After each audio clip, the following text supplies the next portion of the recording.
Question for you. How much do you value peace? Where do you prioritize peace? How do you view it?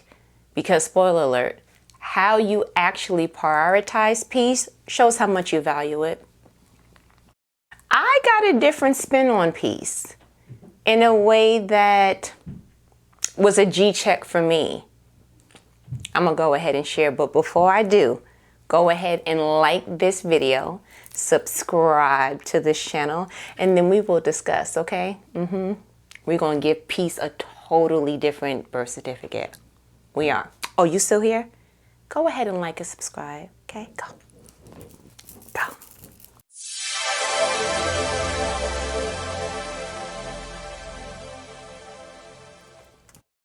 Peace. Let me explain something to you. You've heard an old person or two say, I ain't letting nobody steal my peace. Peace is too expensive. If it costs me my peace, it costs too much. We done heard all the things, right?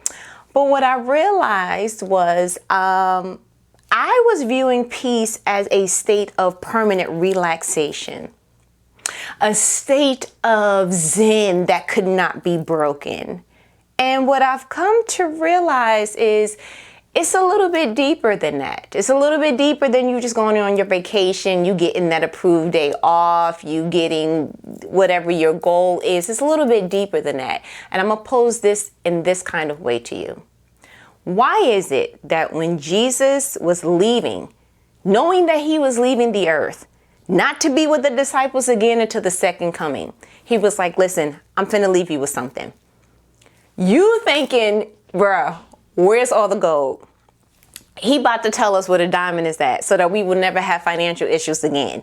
He's about to tell us what fruit and herbs to eat so that we'll never come into any illnesses. He's about to tell us how to build weapons that is going to be like, y'all coming against what army? You sure you want to do that? He's getting ready to give us something tangible that's going to literally shift the direction of all of things that are coming in our direction. You understand? It's getting ready to be bomb. What you leaving, Jesus? He was like, oh, I'm glad you asked. My peace. Not the peace the world gives. My peace. I hate to be the grandbaby that feels like I'm not appreciative of gloves, socks, and clothes for Christmas.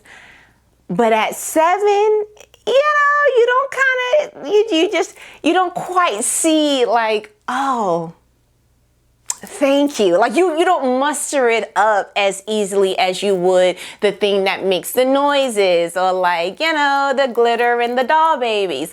And you like, oh, thank you for the socks, grandma. Like you gotta be okay with the sweater. I hate to give that kind of impression, but if you can tell me why out of everything you could have left me under this tree of life, why peace? And then that's when maturity kicked in. You cannot navigate toward anything in life successfully without your heart and your mind being guarded. Nothing. You can't make a decision with the clarity and the assurance that you really want.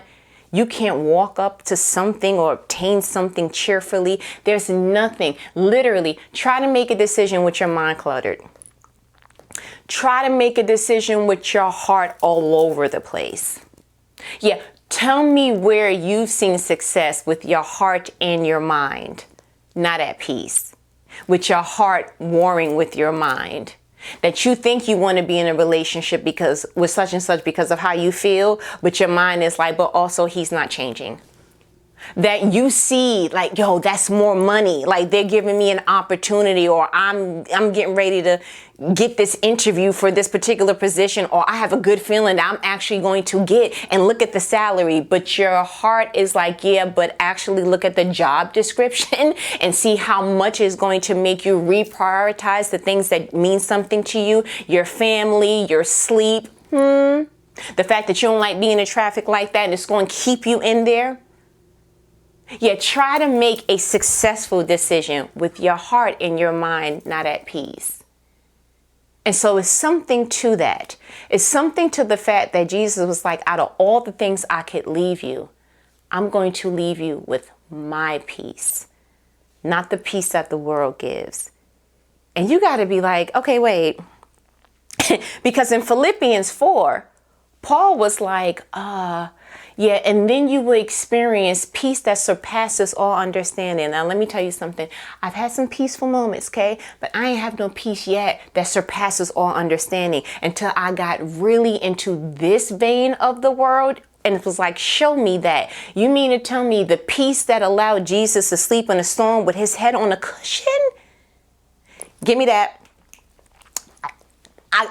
If I could find a coupon to get 2 pieces of it, I want my portion of it.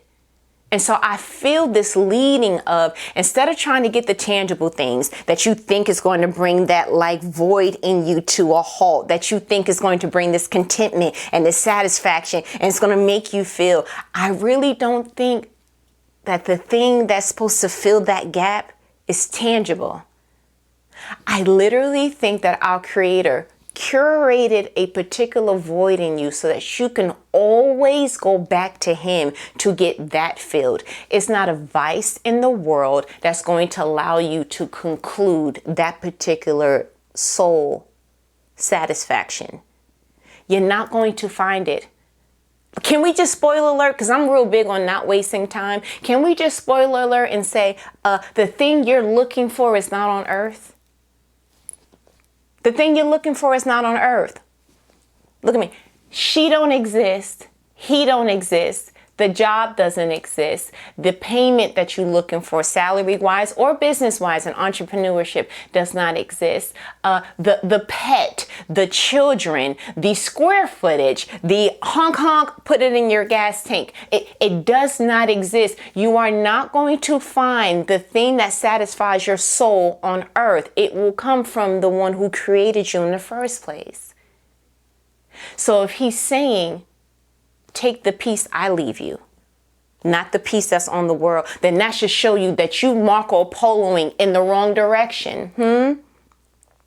The direction that your soul contentment comes from will not be found coordinated on earth. This peace that surpasses all understanding. Don't you want that? Don't you want the peace that you like? I hear what's going on in the world. I see what the economy's doing. I heard what the doctor said. I see what the bank account is doing. I understand that. And you can see it and you don't feel it because the peace that you have surpasses your understanding of like, how am I not responding to external situations? Because you are not rooted in an external outcome. Your root, literally your fruit comes from your root. Did you know that? So if you're rooted in anxiousness, then you start to give off anxiety, right? Rebuke that in the name of Jesus. But if you're rooted in peace, God's peace, peace that surpasses all understanding, then your fruit don't look like your environment. How are you still growing at a job that's like that? How are you still thriving and prospering in a family that has that type of issue in their bloodline? No one would be able to understand. You would be the 11th wonder of the world if you just understood that my root determines my fruit, not what goes on in my environments. Peace. Not just the hand gesture we throw up for photos.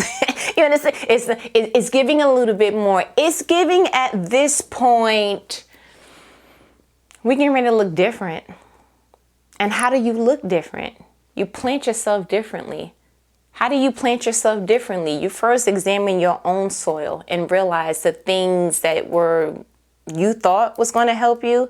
If I add a little bit more fertilizer, I don't care how good your fertilizer is, how good your water system is, how good the sunlight and the direction thereof, how much positioned you think that you are to go ahead and yield the things that's in your heart, it is not going to be harvested and reaped in cheerfulness if it wasn't rooted in a place of ease, peace.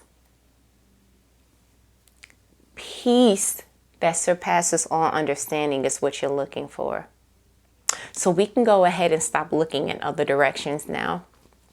We can stop with the if I can just. That doesn't exist. I feel like that's a demonic carrot. Oh, if I can just make that amount, if I can just get this many followers, if I can just get the business started, if I can just go ahead and... Because guess what? You know why I call it a demonic carrot? Because it keeps moving. So when you just reach that, guess what? There's something else to go ahead and reach. And you will be, if I can just ... for eternity until Jesus comes back or takes you home. And who wants that? Who wants to chase intangible items that never really yield fruit anyway? Not the fruit that you want. Because what you want is going to feel like, if you're going to go through the whole entire process of planting, of reaping, of harvesting, of doing all that, you at least wanted that when you get the fruit and you eat it, it tastes like it was worth it. You understand? Imagine going through all this, planting the seed, watering, making sure that pests and all that other stuff don't come and destroy it, making sure that you are patient enough. Because when you plant today, you don't reap tomorrow, right? The harvest is not immediate. Yeah, you pregnant today, but you gotta wait. Yeah, you got the job, but there's a hiring date that they're gonna give you. Yeah, you closed on the house, but you also gotta wait for it to actually give you it's always a wait. And so you want your wait to be worth it, yes? And so if you plant in something, you do want it to be, when you get that particular fruit and you taste of it, it feels like, oh gosh. I'm talking about it make your posture bad. You understand? It's like, you know what? It was all worth it. And that's what we want. We want to live a life that's worth it. We want to go ahead and do things that are worth it, not to everybody else, because somebody else's yay is not your yay. Somebody else's yum is your yuck. And so it needs to be customized to you. And the only person who knows how to give that to you is God. But first you got to do it with God's peace. Yeah. I'm going to go in depth on this on my podcast, because this is just the appetizer, you understand? Just to give you a little bit of what's getting gotten so you could be full and be on your way. But if you want to be full, okay, the podcast, Strive, the letter N as in Nancy, inspire. Strive, inspire.